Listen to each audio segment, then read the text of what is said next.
Estamos llegando al cierre del 6º Festival Internacional de Historia, un esfuerzo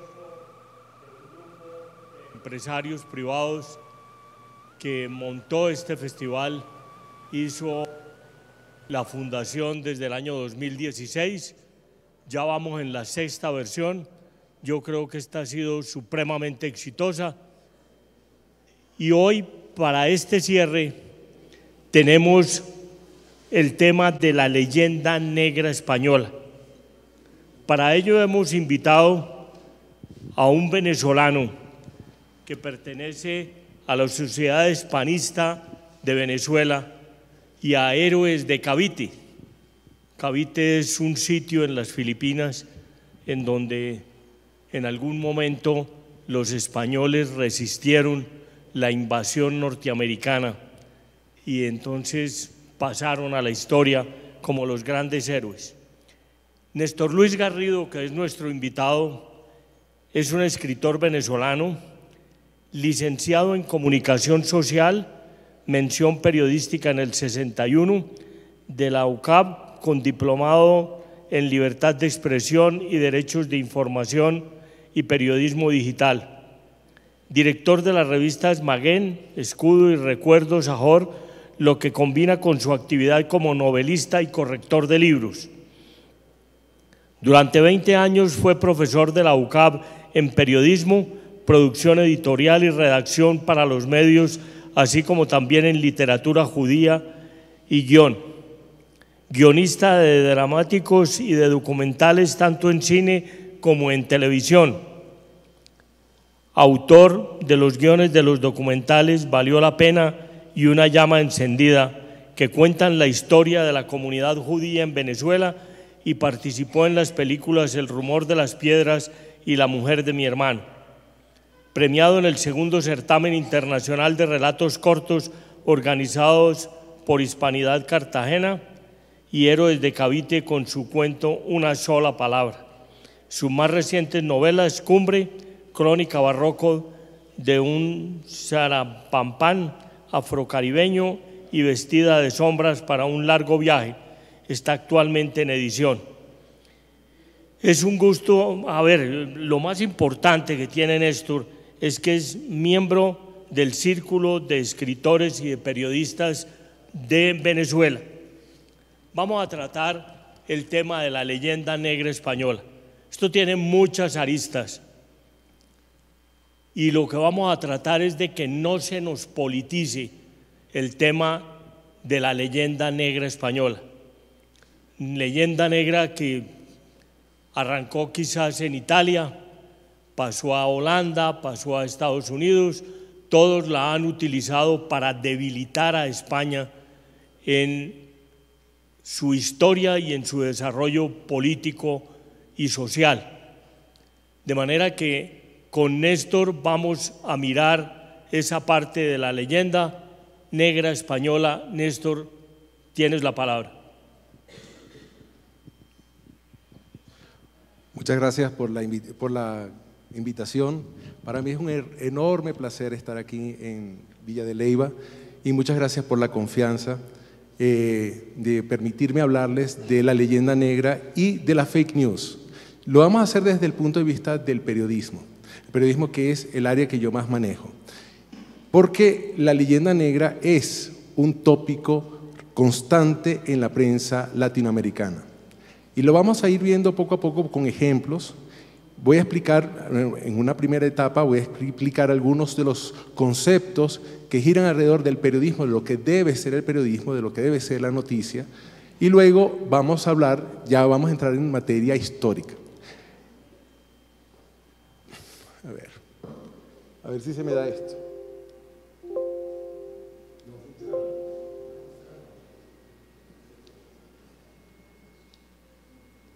Ok. Periodismo e historia.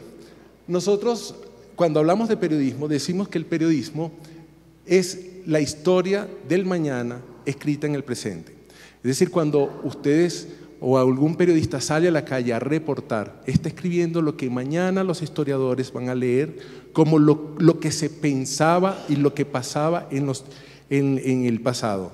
o sea, que el pasado siendo el día de hoy. El periodismo reporta sobre la historia. Nosotros constantemente vemos en la prensa notas sobre historia o sobre hechos históricos en las efemérides, el día del descubrimiento de América, el día de la fundación de las universidades, el día de la fundación de las ciudades. Vemos que los temas salen y se están reportando.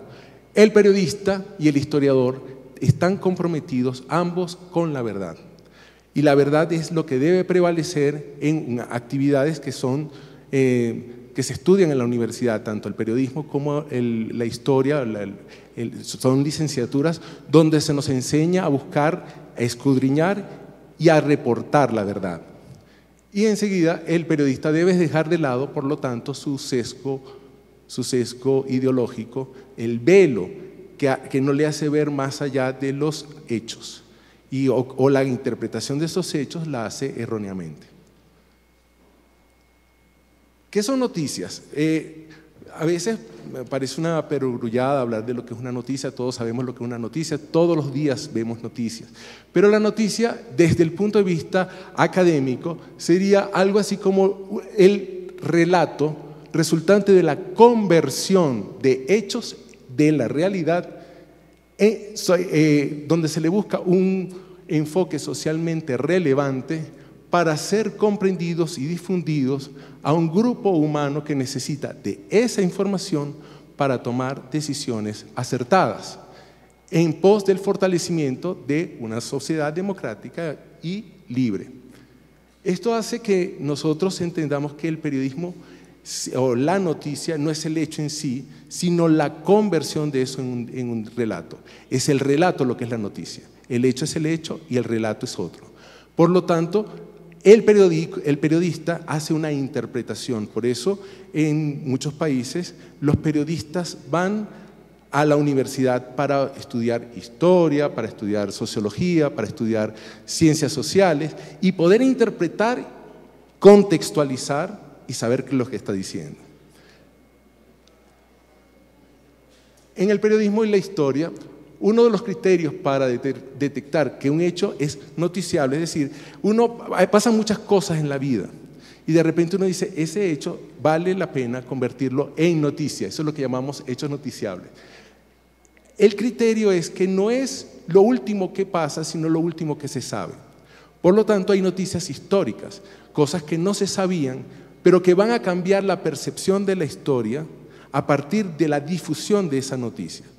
Por ejemplo, tenemos esta que dice una efigie hallada de Chacmol en Pátzcuaro, lejos de territorios mayas originales. Eso cambia la percepción, la noticia ayuda y son noticias generadas desde historiadores, arqueólogos, que van a reportar y a cambiarnos la visión de lo que era, por ejemplo, la etapa indígena en Centroamérica o México. Ahora, ¿qué son los fake news? Ya usamos el término fake news como un clickbait para que ustedes se emocionaran y vinieran para acá, para la conferencia, en pos de saber, porque todo se habla mucho del fake news, pero el fake news no es nada nuevo. Vamos a hablar qué es el fake news. Es una información falsa que se difunde deliberadamente con el fin de crear confusión en la gente. Es decir, es una mentira deliberadamente llevada al público para que el público se confunda, para que el público no sepa exactamente qué es lo que está hablando, de lo que es. Por lo general tiene fines políticos y son contrarios al periodismo porque todo lo que sea contrario a la verdad es contrario al periodismo. En realidad, por llamarlo de alguna forma más sencilla, un fake news es una mentira con un fin político y en español no lo llamamos fake news, sino lo llamamos bulo. Esa es la palabra para fake news en español. La intención de los bulos es manipular la percepción del receptor. Quiere decir, de alguna manera yo estoy tratando de cambiar lo que la gente entiende por el hecho, como el hecho, la interpretación del hecho. Se manipula desinformando y creando una cosa que se llama infotoxicación. Es es decir, una intoxicación noticiosa. Y para ello se usa, uno de los mecanismos es reforzar los prejuicios. Es un instrumento de propaganda difícil, y por lo tanto es un elemento ideológico. Los bulos no son nuevos, los bulos han existido siempre. Toda la historia de la humanidad ha estado lleno de bulos.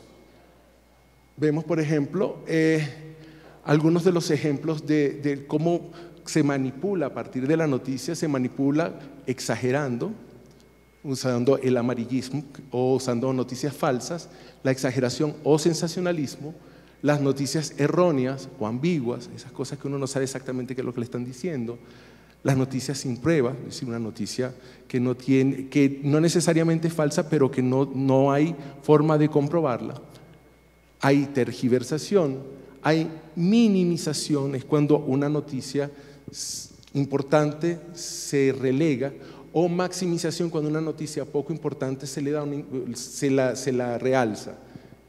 Y todo esto va con las campañas ocultas o la agenda setting, que es simplemente un mecanismo donde se pone a la gente a hablar de ciertas cosas para luego, por fines políticos, en algún momento poner a la gente a pensar o a facilitar que políticamente se pueda establecer utilizar esa información para establecer una ley, por ejemplo. Antes de hablar de las leyendas negras, quisiera recordar esta frase de este filósofo israelí que está de moda, en su novela Sapiens. Dice: puesto que la cooperación humana de gran escala se basa en mitos, es decir, las sociedades giran alrededor de los mitos, giran alrededor de las creencias. La manera en que la gente puede cooperar puede ser alterada si se cambian esos mitos, contando narraciones diferentes. O sea, hay una guerra en el periodismo también de cambiar un mito por el otro. Pero también lo ideal sería que el mito... Ya vamos para allá. Por supuesto, este señor que se llama Goebbels, no tengo que explicarlo mucho, y todo lo que él implica del establecimiento de la mentira como una forma de manipulación, que en realidad mucha gente dice que una mentira repetida muchas veces se la atribuyen a Goebbels, pero en verdad es de Lenin. Y Orwell, otro elemento que deberíamos tener en presente, que quien controla el presente y controla el pasado, y quien controla el pasado controlará el futuro. Eso es importantísimo entender por qué la leyenda negra existe y por qué los bulos existen. Ejemplos de bulos dañinos: el del COVID que vimos el de la guerra en Irak, cuando Bush dijo que había las armas nucleares y eso generó una guerra. Dos noticias que generaron, en algún caso, pudieron haber generado muertes. Empezamos con un bulo anterior, un bulo original de la América, el bulo del señor Cristóbal Colón. Cuando Cristóbal Colón llega a las Américas, específicamente voy a hablar, y disculpen que lo haga desde el conocimiento que yo tengo, que es el territorio venezolano. Él llega en el tercer viaje a la península de Paria, y en la península de Paria él dice que ha llegado al paraíso terrenal. En realidad, Cristóbal Colón hace una descripción de lo que ve, dice que aquello es una cosa maravillosa, donde los indios vivían en paz, eran felices y comían perdices, etc. Pero en realidad Cristóbal Colón, en su misma carta, dice que él no pudo bajarse del barco porque tenía los ojos, tenía conjuntivitis y tenía varios días sin dormir. Por lo tanto, Cristóbal Colón no vio el paraíso terrenal. Paria era simplemente Paria, donde vivían los indios de la zona, pero él lo imaginó. ¿Y por qué Cristóbal Colón hizo eso? Lo hizo sobre la suposición de que tenía que estimular a la reina, que era una reina muy religiosa, decirle, imagínense lo que significa para la reina Isabel católica, la católica, decirle, mire señora, en el tercer viaje yo descubrí el jardín del Edén. Y por lo tanto se aseguraba el próximo viaje que iba a hacer, o sea, el financiamiento del próximo viaje. Eso podríamos llamar esa visión ideologizada, ideal, se repite también luego en los otros conquistadores, porque los conquistadores vinieron, muchos de ellos vinieron detrás de un mito. Y eso lo vemos en la toponimia latinoamericana, por ejemplo, y americana en general. Vemos que el gran río de América del Sur se llama Amazonas, o una zona del norte de hoy Estados Unidos y una parte de México se llama California. Dos nombres tomados de la mitología. Entonces, Cristóbal Colón, dice, andaba muy deprisa y no veía. Y ahí dice, me fui a descubrir la tierra, estuve 30 días sin dormir y quedé algún tiempo sin vista. Ese es en la misma carta donde dice y describe el paraíso terrenal. Las cartas de Colón es la obra fundante para algunos de la literatura hispanoamericana, de la ficción hispanoamericana. Y aparece este señor aparece un tiempo después, ya la América empezaba a ser conquistada y este señor, empiezan los cronistas, este es Bartolomé de las Casas. Bartolomé de las Casas tiene obras como la destrucción, brevísima relación de la destrucción de las Indias, que está considerada esa primera autocrítica en el Imperio Español sobre la forma como los españoles habían conquistado estos territorios. Y él lanza también, sin ninguna prueba, porque no había ningún tipo de forma de contar. Él dice, por ejemplo, en una de las partes, dice que al rey, que los españoles habían sacado 1 millón de castellanos y al rey apenas le habían mandado 3,000. No sabemos de dónde sacó el dato Bartolomé de las Casas, o tampoco sabemos que él dice que hubo 800,000 almas muertas. ¿Las contó? ¿De dónde sacó el dato? ¿Cuál era la intención? La intención era estimular a la reina o a los reyes para que a los indios se le diera un trato más humano. Eso implica que de alguna manera los datos los alteró para generar una decisión real. De ahí tenemos que eran cronistas o eran periodistas. En ese momento el periodismo no tenía las mismas bases éticas que tiene ahora, por lo tanto no había un compromiso con la verdad. Ahí privaba más lo que se necesitaba decir o lo que se quería decir para estimular acciones políticas. Entre uno de los cronistas se encuentra que se llama Pedro Guamán Poma de Ayala, que escribió una primera relación sobre la vida de los indígenas en América Latina, en Perú específicamente, donde él da una versión totalmente distinta a la de Bartolomé de las Casas, siendo que él era mismo un descendiente indígena y escribe la crónica tanto en español como en quechua. Y ahí es importante tener este dato porque muchas veces cuando en la leyenda negra antiespañola se habla del genocidio cultural que significó la pérdida de las lenguas indígenas, no se toma en cuenta que España, en su momento, la corona, estimuló el estudio del quechua y del náhuatl e hizo las gramáticas que son previas a la gramática del inglés, para que sepan. Esas gramáticas las hizo porque la evangelización se llevó a cabo originalmente en lenguas indígenas. Existen las leyendas negras. Las leyendas negras existen en casi todos los países y todos los imperios tienen leyendas negras. El problema, las leyendas negras son armas políticas para desacreditar al enemigo. Nosotros empezamos a hablar mal del imperio norteamericano y ahí tenemos una leyenda negra. O hablamos mal del vecino y ahí tenemos otra leyenda negra. Existen las leyendas negras y uno sabe que están dentro de la dinámica de la propaganda y la dinámica de la contrainformación. Hay cosas como bulos famosos como los protocolos de los sabios de Sion, que se utiliza como la base del antisemitismo y que llevó y que generó posteriormente el Holocausto. Tenemos este famoso bulo que estudiamos todos en las universidades latinoamericanas, Las venas abiertas de América Latina, de Eduardo Galeano, obra de la que él mismo se arrepiente en algún momento de su vida. Y otro, bueno, por supuesto, el de Bartolomé de las Casas. La leyenda negra española se basa en la época en que empieza la guerra en los Países Bajos por la independencia del reino español, del Imperio Español.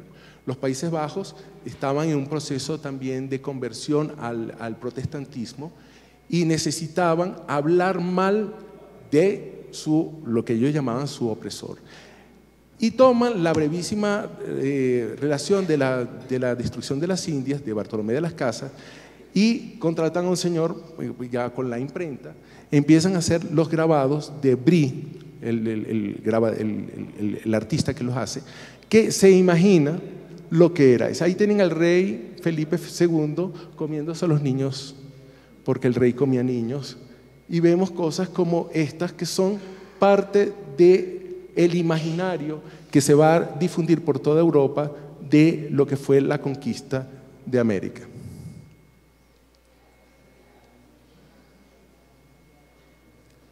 Esa leyenda negra anti-española termina siendo una leyenda negra hispanófoba, porque esa leyenda se extiende a todos los pueblos que hablan español. Nosotros recibimos parte de la herencia de lo que fue eso, y eso tiene una explicación. Los pueblos, la leyenda negra, a diferencia de las leyendas negras de otros continentes, de otros países, de otros imperios, fue asumida directamente por sus propias víctimas y se interiorizó tanto en España como en Hispanoamérica como parte de la verdad. Tenemos acá dos definiciones de la leyenda negra, una de 1914 de Julián de Juderías, que fue el primero que habló de la leyenda negra, y otro de Emilia Pardo Bazán de 1899. Se empieza a acuñar el término de la leyenda negra en esa época porque en 1898 había sucedido la pérdida de Cuba, Filipinas y Puerto Rico por parte de España en la guerra con Estados Unidos. Y esa leyenda negra fue utilizada y difundida desde los centros de poder para también facilitar la pérdida. Y los españoles, lamentablemente, que se vieron derrotados, empezaron a hablar y a darle la razón a la leyenda negra. Empezaron a decir, bueno, pero es que nosotros somos unos flojos, nosotros España no es un país que nos pueda, que esté a la altura de la civilización.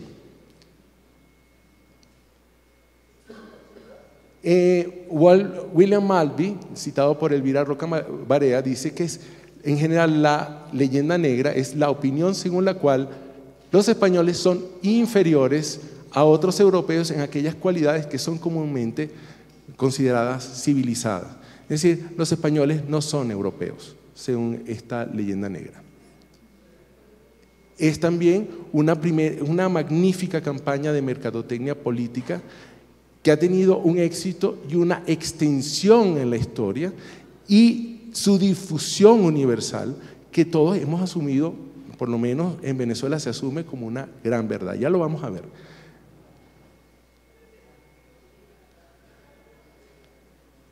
¿Cómo sucedió esto? Bueno, ya expliqué por la guerra de los Países Bajos, la guerra entre católicos y protestantes, donde lo español, lo hispánico, también implicaba lo católico. O sea, una guerra también hacia el catolicismo, Fue una campaña de desprestigio de las potencias navales rivales de Inglaterra, tratando de quitarles el imperio que tenían establecido. Y eso es muy importante porque, bueno, una manera de debilitar al enemigo, que en este caso España, era difundiendo bulos o difundiendo malas noticias, de eso para generar quitarle los territorios o debilitarlos. Búsqueda de legitimidad por parte de la dinastía reinante en España, y esto es muy importante. Hubo un cambio de dinastía en 1700, cuando el rey, hay una disputa por la sucesión en la corona, y los Austrias, que eran se quedan sin herederos, y luego hay una disputa quién entra, y entran los franceses, siendo que los franceses eran los Borbones, que es la casa actual, por cierto. Los Borbones venían de Francia y traían, allá en Francia, ya la leyenda negra estaba ampliamente difundida. Fíjense que pasa en la corona de los Borbones, la corte viene también de Francia, y la intelectualidad de Madrid empieza a tratar de congraciarse con esa corte, congraciarse con el rey, y empiezan a asumir una autocrítica que se convierte en la leyenda negra antiespañola, también asumida por los españoles. Y luego esa leyenda negra llega a los virreinatos, y al llegar a los virreinatos también empieza o abre el camino de mano de los franceses, de los ingleses, que estaban dando vueltas por estos lados, empiezan a hablar mal de la corona española, y eso facilitó el proceso de independencia, y de alguna manera la asunción de esta leyenda negra hacía ver que era necesario sacarse el llamado yugo español, dicho así, según el himno nacional de Venezuela. La leyenda negra tiene varios puntos, o tiene varios, algunos son increíbles, algunos tópicos. Un primer tópico es que España no existió. Hay intelectuales españoles que insisten que España es apenas después de la Pepa, es decir, la Constitución de 1814, es cuando aparece el nombre España, pero que antes eso no se llamaba España, que España no existe, que España no debería existir y que España no existió. Eso lo dicen los españoles, algunos españoles. La otra es que España no descubrió América. Ese es un tópico muy común, en el que dice, bueno, antes de los españoles habían llegado los indígenas, y después de los indígenas llegaron los vikingos, y después llegaron. La verdad es que el descubrimiento, que yo todavía lo sigo llamando descubrimiento, como lo aprendimos en el principio, lo llamo así porque el descubrimiento no es la llegada, sino abrir al conocimiento la conciencia de que este continente existía. Y ese descubrimiento es doble. Uno, en Europa se aprende que aquí hubo un descubrimiento, y el otro descubrimiento es de los mismos indígenas americanos, que aprenden o conocen por primera vez que viven en un continente y que existen otros continentes. O sea, ahí la noción de encuentro de ambos mundos es más real, vamos a decir así. El otro, que España es un país atrasado, que hay un atraso crónico, que hay un país que no produjo ciencia, un país donde no produce conocimiento, un país que estamos hablando de toda España, o sea, de todo el imperio español, por llamarlo así, pero que nunca produjo conocimiento, que no produjo avance científico. Y los españoles llegaron aquí por obra y milagro del Espíritu Santo, digo, será. Pero ahí, de alguna manera, nosotros estamos negando ese conocimiento que permitió que ellos llegaran a este lado del mundo.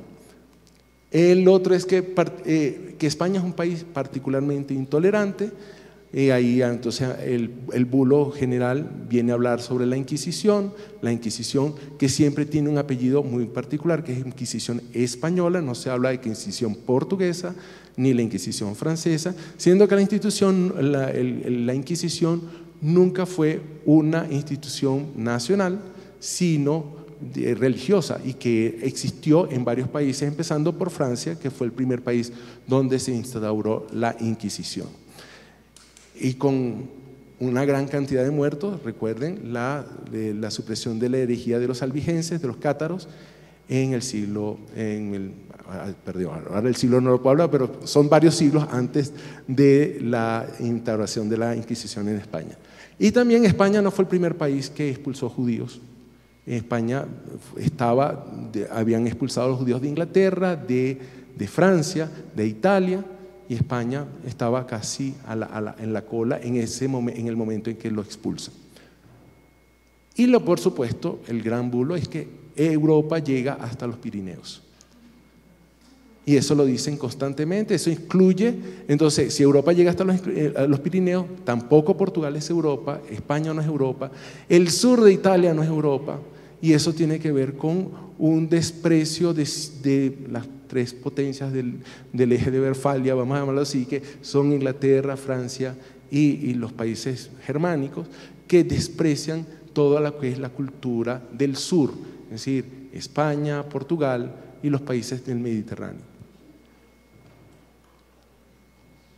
Si quieren saber, por ejemplo, algunos de los mitos españoles y de los avances españoles a lo largo de la etapa, vamos a llamar, del imperio, recomiendo al señor José Ramón Jiménez con un libro que lo pueden descargar, que se llama Mitos de Atraso España. Lo pueden buscar en Google y lo pueden descargar. Está libre. Ahora bien, ¿la leyenda negra es una cosa del pasado o tiene que ver con el día de hoy? Esto es una noticia constante y la vamos a ver el 12 de octubre seguramente en muchas páginas. El 12 de octubre, nada que celebrar. Y esto lo vemos en América y lo vemos en España también. Ahora un video, ahora sí el audio, por favor.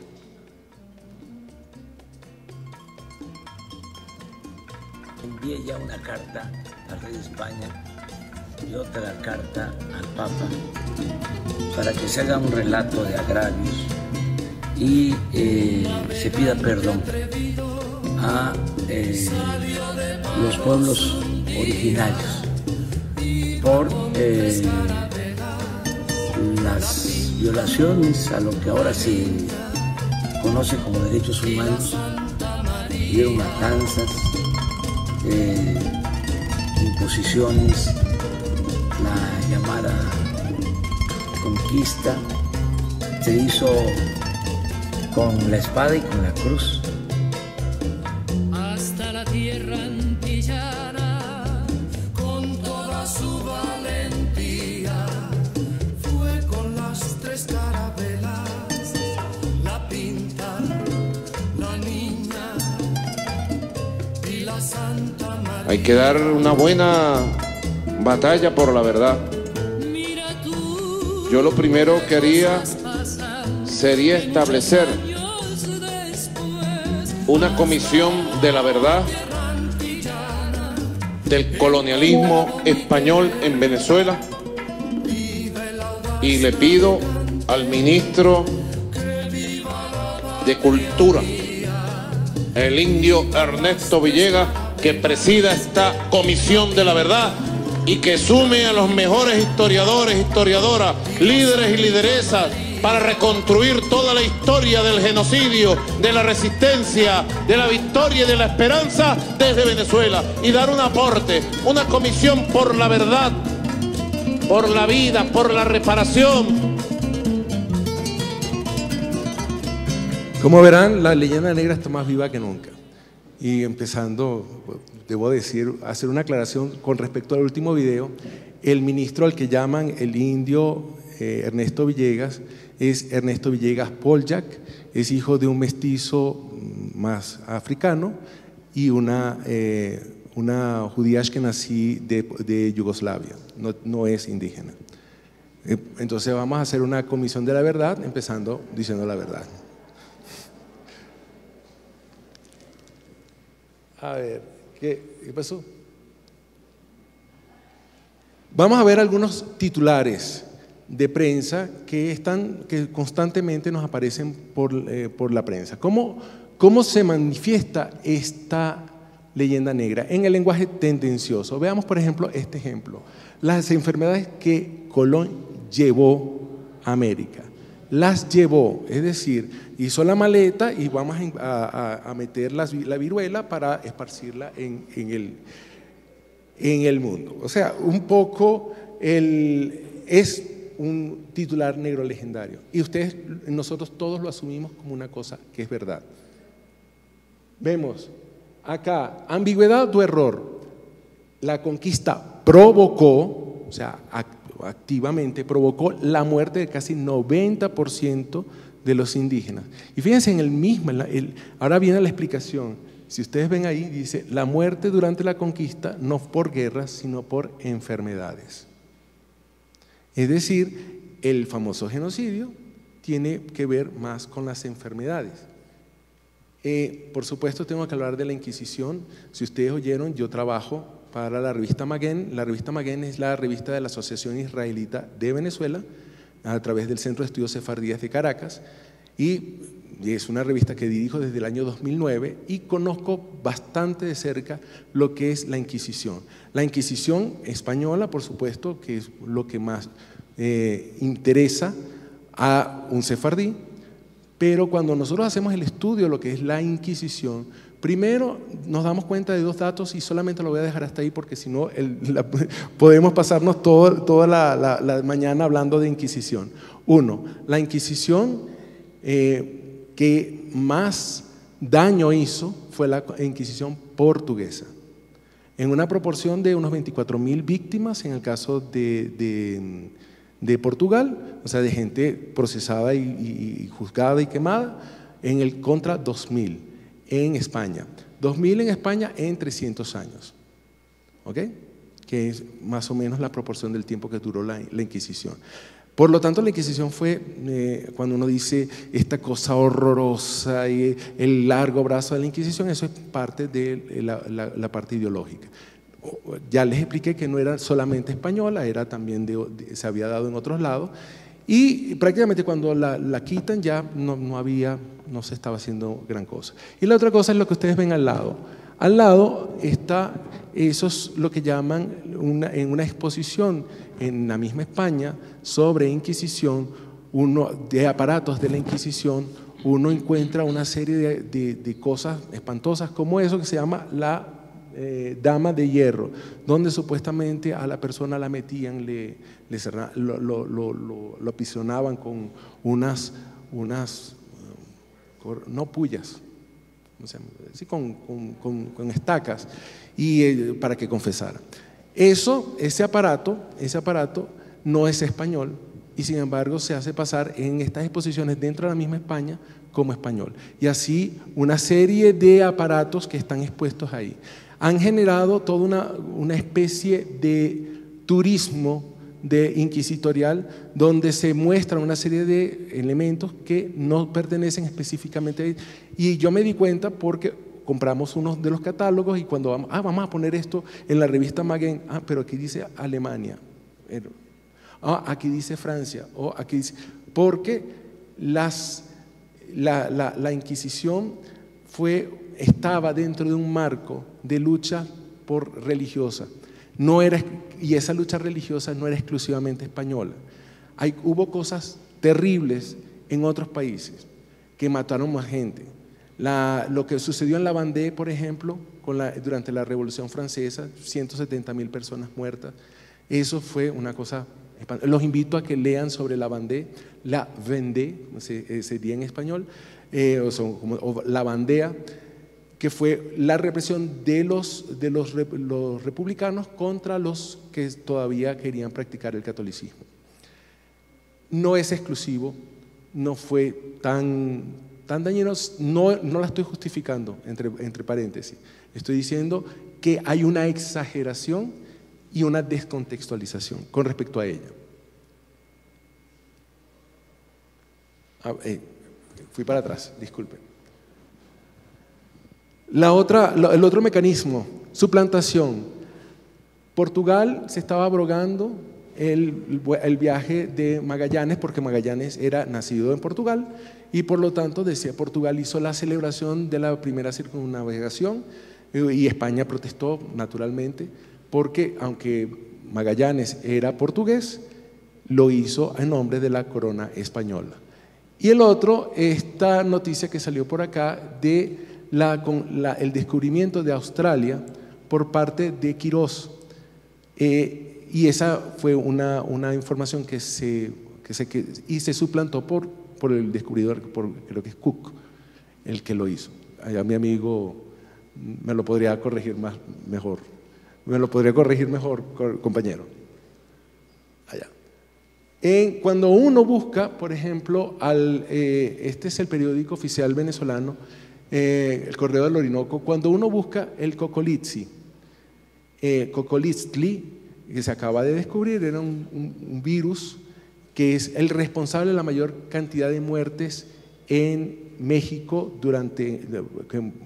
uno de los responsables principales de la muerte de los indígenas en México. El Cocoliztli, uno lo busca en el Correo del Orinoco, no aparece.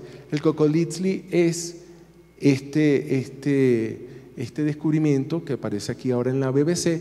El Cocoliztli es supuestamente es la salmonela, fue lo que mató a la mayor parte de la población en México.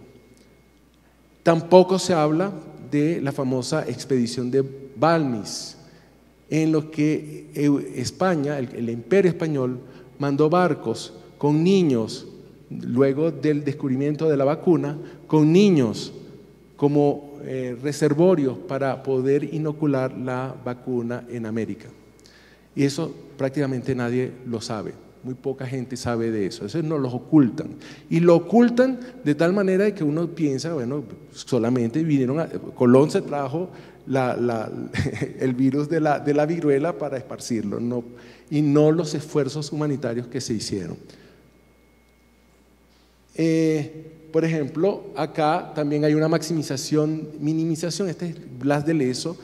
Blas de Lezo es uno de estos héroes de la época virreinal que no se conocen, o por lo menos en Venezuela uno pregunta quién es Blas de Lezo y nadie sabe quién es.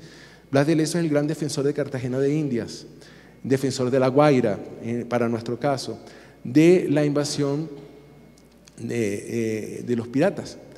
Y fíjense que en un lado dice humilló y en el otro dice desvelan las grandes mentiras de Blas de Lezo. Las grandes mentiras son que la derrota fue ocultada, que el ojo perdido no lo perdió ahí, esas son las grandes mentiras.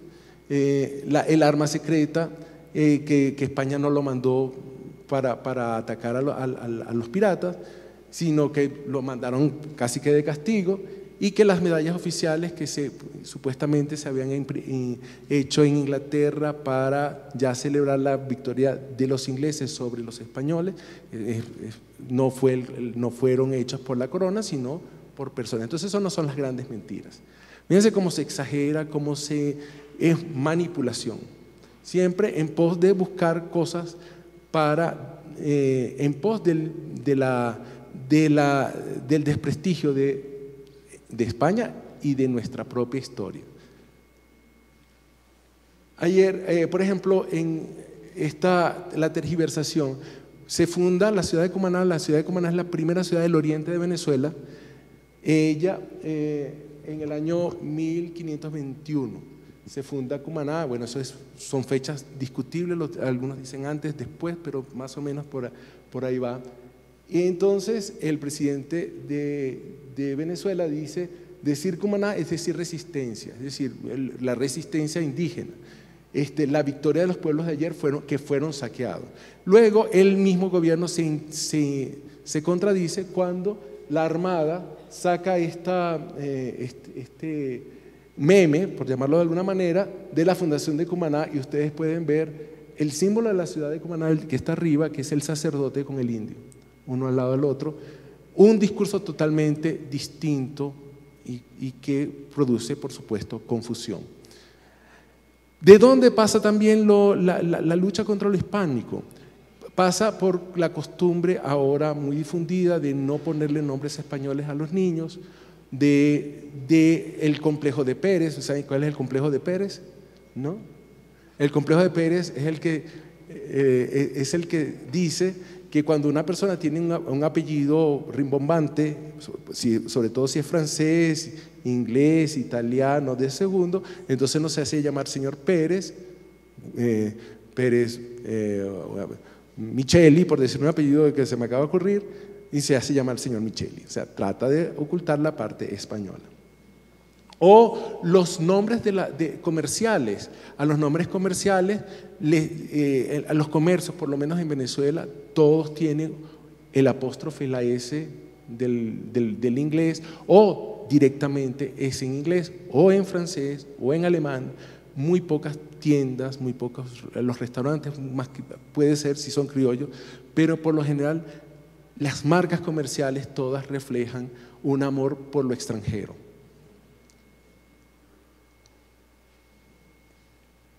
Esto también pasa, se mete dentro de esa misma lógica. La Habana de Hemingway, algunos que han ido a La Habana, a uno le hacen el viaje por La Habana de Hemingway. Aquí Hemingway se toma un café, aquí Hemingway tomaba, este es el trago que se tomaba Hemingway, como si ningún otro español o ninguna otra persona, sino la validación del lugar, porque un norteamericano no Lezama Lima, no Carrera Infante, no Carpentier, nunca vi el trago de Carpentier, pero sí el de Hemingway, por todos lados.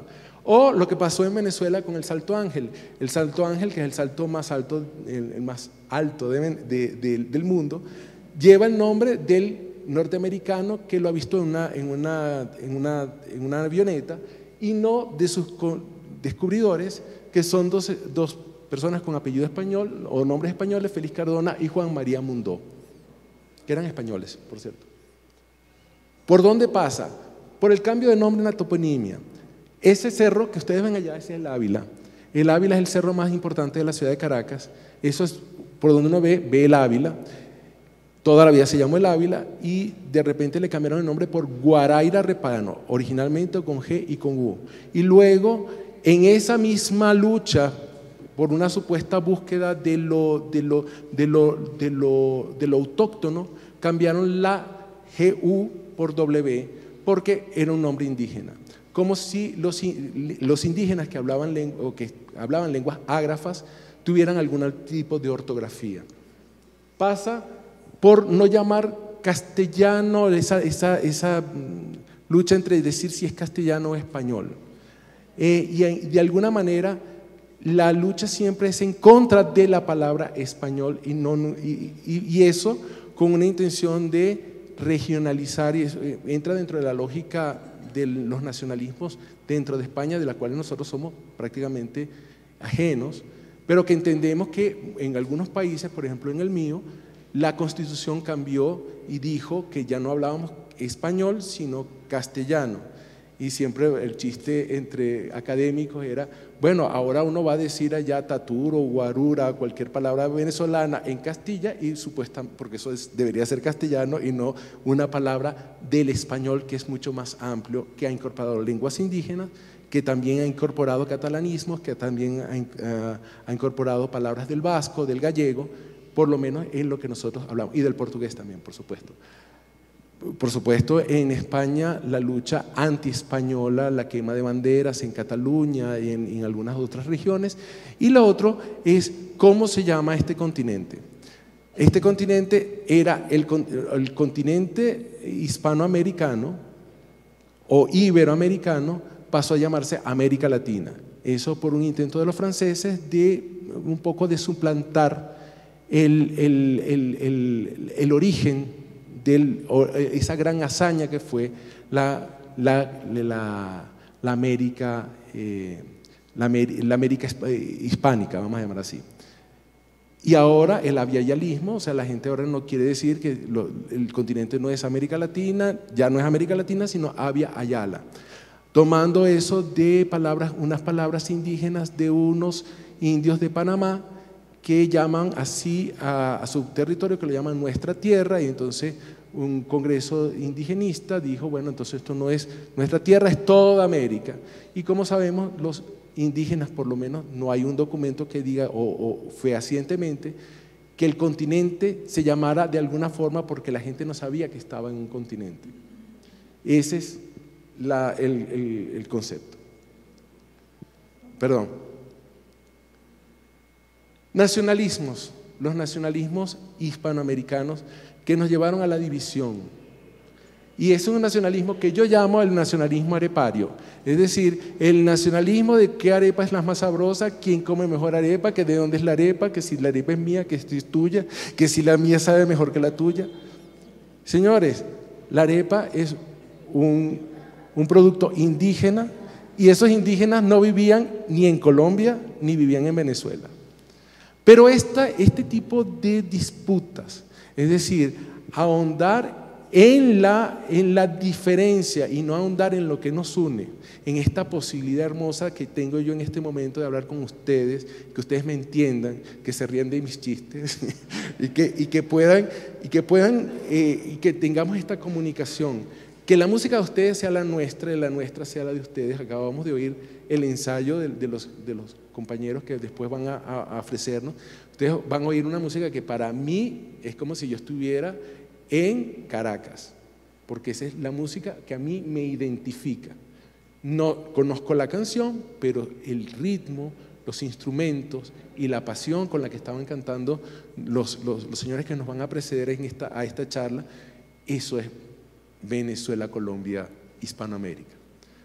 Y eso es lo que nosotros debemos ver, siempre entendernos nos hace ver que ese nacionalismo fue promocionado porque nosotros divididos somos más fáciles de manipular. A Venezuela no le hubieran quitado la Guayana, la Guayana Esequiba, si hubiéramos estado todavía, vamos a decir, en la Gran Colombia, porque hubiera sido mucho más. Y a ustedes no les hubieran quitado Panamá si el país hubiera sido más grande, más poderoso, más importante. Esa es por lo menos quizás una extrapolación, pero era más difícil, es más fácil atacar pueblos pequeños que atacar pueblos grandes. A Brasil nadie le ha quitado nada, Brasil más bien nos ha quitado a nosotros. Y estamos hablando de este lado del mundo, ¿no? Perdón.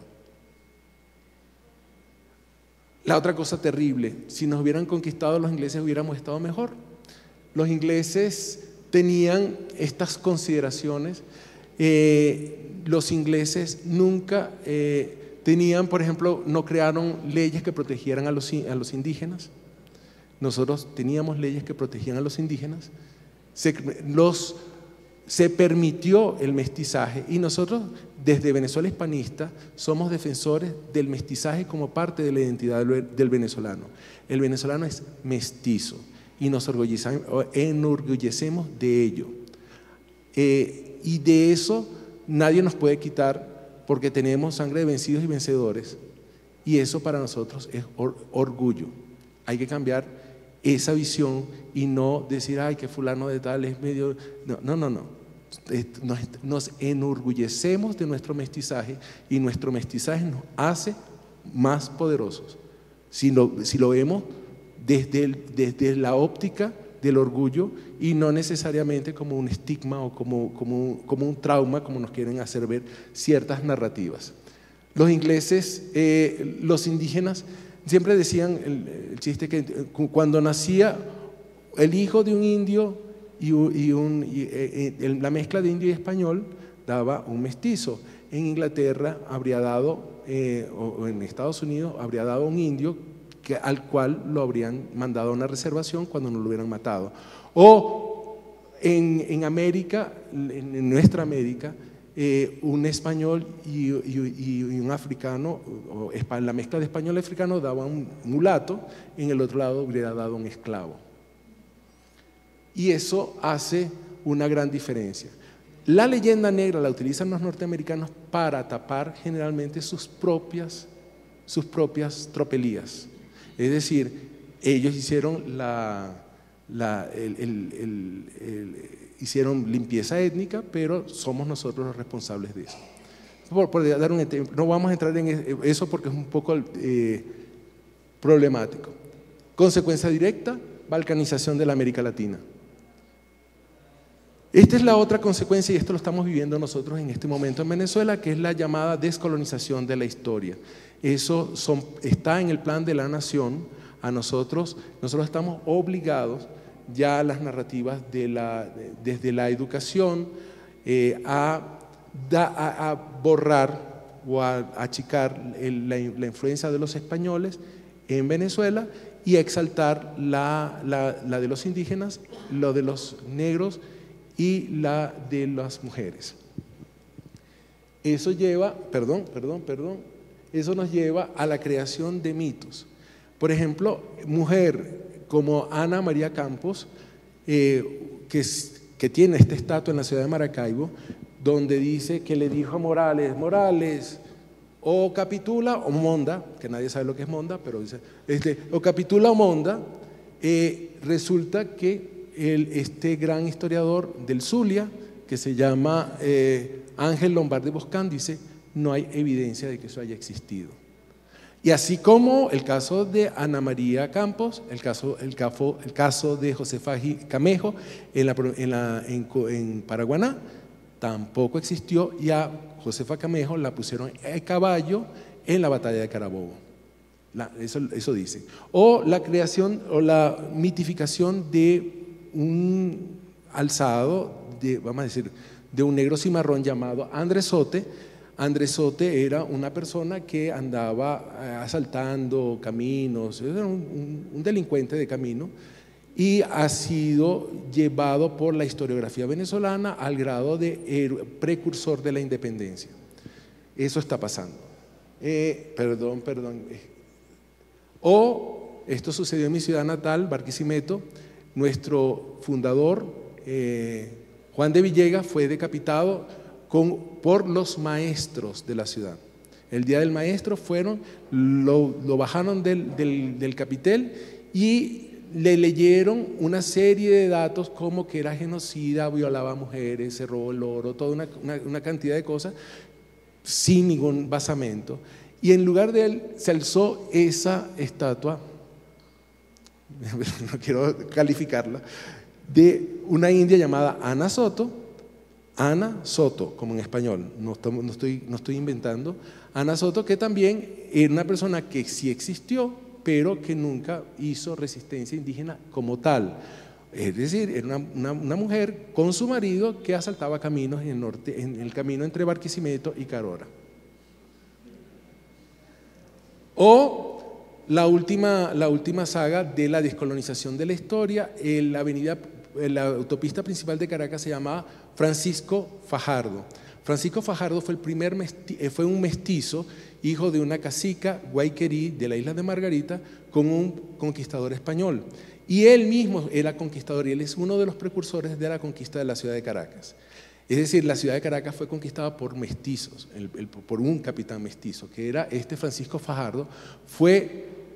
También le quitaron el nombre y en su lugar colocaron aquella cosa que parece Mazinger Z, que es el señor, es Guaycaipuro. Además, es una sustitución con una estética bastante burda, por llamarla de alguna manera, muy fea. Yo creo que en el cual se gastó mucho dinero. Por las cifras de lo que costó ese conjunto de estatuas escultórico que parece hecho por un muchacho de 6º grado en su proyecto del Día de la Raza. Bueno, eso es lo que nos presentan como la alternativa de la descolonización de la historia. Disculpen que es que ya sé qué me pasa. ¿Qué somos? Si nosotros vemos la descolonización de la historia va en contra de nosotros mismos, en el caso venezolano, porque el venezolano, según un estudio mandado a hacer por el propio gobierno, para decir que ustedes son indios y son negros, o son ese es lo que manda. El estudio dijo que 59% del pool genético venezolano era español, proviene de España, mientras el 28% es indígena y un 13% creo que es 13% es afro. Eso quiere decir que evidentemente no estamos hablando del fenotipo, sino del genotipo de los genes. Y la expresión fenotípica es otra cosa porque hay genes que son dominantes sobre otros. Y eso hace que la población venezolana se vea más oscura de lo que es. Pero independientemente, cuando se habla mal o se trata de quitar esa parte de la historia, ¿de quién se está hablando mal? El problema es la identidad. En este caso del venezolano, nosotros estamos negando una parte importante de nuestra propia identidad. Y no la negamos, renegamos de ella. Eso es lo que se quiere con la descolonización de la historia. Ya vamos a terminar. ¿Qué podemos hacer? Estudiar. Debemos estudiar desde el escepticismo todos los datos históricos que leamos. Eso quiere decir que ustedes también salen de aquí y nos van a decir, yo me lo leí, ya me lo sé todo porque el señor Garrido se los dijo. No, ustedes salen de aquí a estudiar, a leer historia, a interesarse por ustedes. Porque algunas cosas que yo acabo de mostrar como ejemplos venezolanos probablemente le dicen cosas a ustedes acá en Colombia. Y estoy seguro de que sí se la está diciendo. Defender los valores de nuestra civilización actual, pero juzgar los hechos históricos sin presentismo, o sea, sin anacronismo. Ustedes oyeron a López Obrador diciendo, es que ellos violaron los derechos humanos. En el momento de la conquista no existían los derechos humanos, no existía el concepto. Por lo tanto, juzgar la historia desde el presente siempre nos va a llevar a ver las cosas de una manera distorsionada. Ahí estamos haciendo de la historia ideología. La otra cosa, aceptar los hechos y asumirlos. Es decir, es verdad, los hechos son, los españoles no vinieron repartiendo Biblias y tocando las puertas para convertir a nadie. Vinieron con la espada y la cruz, seguro. Y de verdad hubo la conquista, como todas las conquistas, incluyó violencia. Pero después cambiaron las cosas. Después España trajo otras cosas, trajo universidades. 4 universidades en el siglo XVI, incluyendo la de Bogotá. Por lo tanto, es otra cosa. Y contextualizar. La historia se hace contextualizando, sabiendo qué hacen los otros países para ver qué era lo que se hacía en el mundo, si las cosas las estaba haciendo distintas o iguales.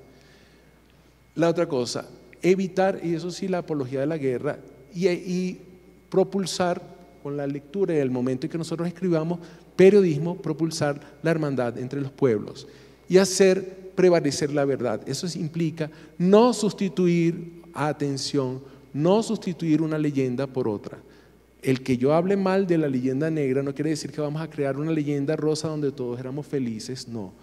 Tenemos que buscar la verdad que está en el código de ética del periodista venezolano como un norte de nuestra profesión y en el código de ética del Círculo de Periodistas de Bogotá, que también habla de la necesidad de decir las cosas, de balancearlas y de crear una narrativa que nos ayude a entender la verdad, porque con la verdad nosotros podemos saber mejor quiénes somos. Muchas gracias.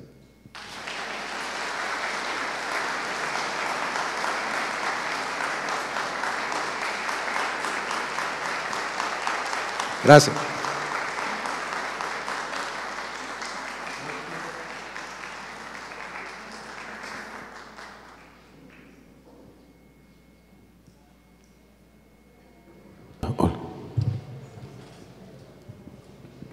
Néstor, muchísimas gracias por tu exposición, muy brillante, excelente, y nos quedan 10 minutos.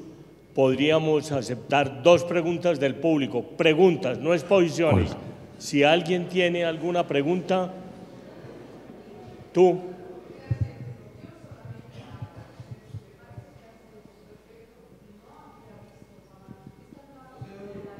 ¿Por qué no te pones de pie y nos hablas un poquito más duro?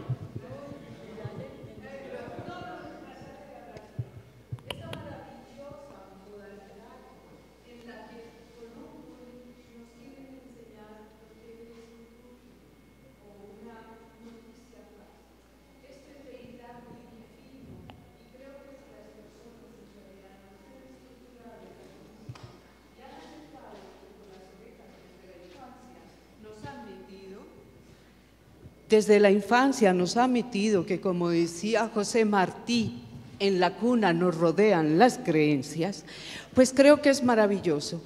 Creo que lo están logrando muy bien hoy los Borbón, los Habsburgo y la Iglesia, nuevamente a atontar a la gente. Muchas gracias a ustedes. Gracias, no había visto esta modalidad. Muy amables. Por allí, señor. Muchas gracias por la exposición. Mi pregunta es, parece bastante desesperanzador la situación que usted expone, y como alternativa entiendo pues que hay que buscar la verdad y todas estas cuestiones, pero por el otro lado parece que hay una organización bastante clara en lo que está hilando y lo que está haciendo. ¿Qué alternativa propone usted o que haya visto usted que puede ser digamos, una defensa o un camino que también comience a alumbrar pues mucho de lo que usted nos está comentando? Gracias. Para mí es muy difícil hablar de futuro. Yo vengo de un país pesimista en este momento, pero yo creo que a pesar de lo que está pasando en las calles, existen otros campos, otros puntos, otros ambientes donde nosotros podemos encontrar la verdad. Si bien se nos están cerrando las universidades, en Venezuela, por ejemplo, la Universidad Católica quitó todas las historias en el área de periodismo. Por ejemplo, los periodistas no van a saber más de historia, no van a poder comparar, no van a poder tener una visión global de los hechos para compararlos con hechos anteriores. Eso implica que eso nos pudiera decir que vamos muy mal, pero a la vez Internet nos ofrece libros gratuitos, nos ofrece podcast y nos ofrece la oportunidad de contactar con otras personas, con otros historiadores, con otros periodistas que nos van dando puntos de vista diferentes y que nos van ayudando a tener una visión panorámica de la vida. Yo creo el Internet está lleno de bulos, ciertamente, pero también tiene muchas cosas que son verdad.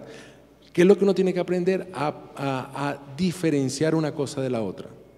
Y como les decía, a hablar desde el escepticismo, buscar desde el escepticismo, juzgarlo todo, porque las creencias que son esa cosa que son inamovibles nos hacen ver la verdad.